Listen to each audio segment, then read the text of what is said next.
this I am. Free at last, He has ransomed me. His grace runs deep. It says Spofford chose to worship through his grief and loss. So basically had his life planned out for the next year, and then his wife died, his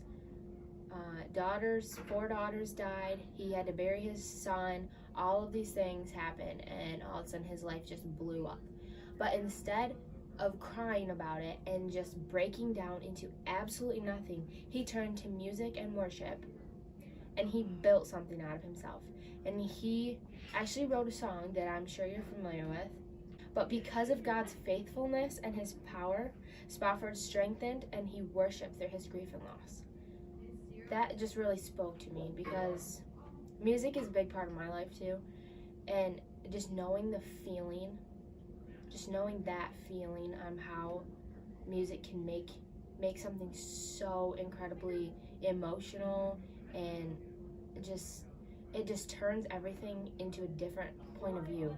You can just see everything through a different light, and seeing that and knowing how that feels like personally is incredible. Knowing the song he made too, out of all of that pain and defeat and loss and grief and just sad emotions, he turned that all into this song that's so incredible. I can't wrap my mind around it. It's just so insane. Yeah. So they talked also a lot about maps and how we use a map to map out like our life. So like at the beginning of the year, they were saying at the beginning of the year, usually you map out like your entire year. You map out, oh, I'm gonna get a new job, I'm gonna do this, I'm gonna do that.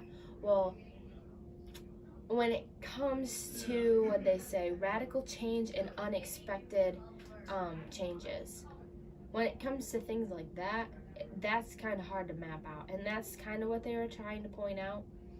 But God doesn't want to give us a map. He wants to give us the compass. He will get you through it no matter what, but it's your storm to get through. He's just there for you the whole time. We're gonna end with the question of the day. How can you practice worship in ways that light your path, strengthen your courage, and guide your feet? See you next time.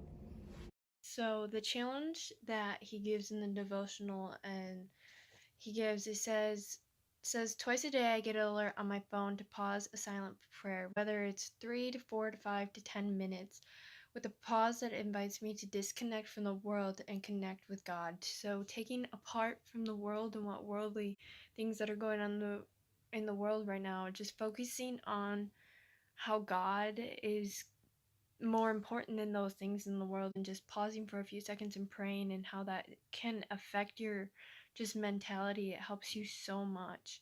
And he talks about that, and how just that's the challenge we're gonna go through right now, and just challenging ourselves to pray more and take 5 to 10 minutes, just take time to take away from what's going on in the world. So yeah.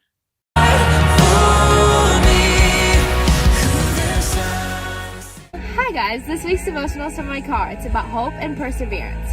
These are my notes. What happens when people lose hope? They give up and they quit. Hope and perseverance go together. Hope is a future promise that keeps us going.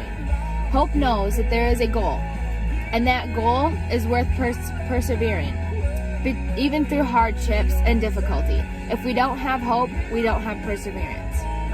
So think about that this week. And after my volleyball season is over now forever, and cross country just ended too, and football did end.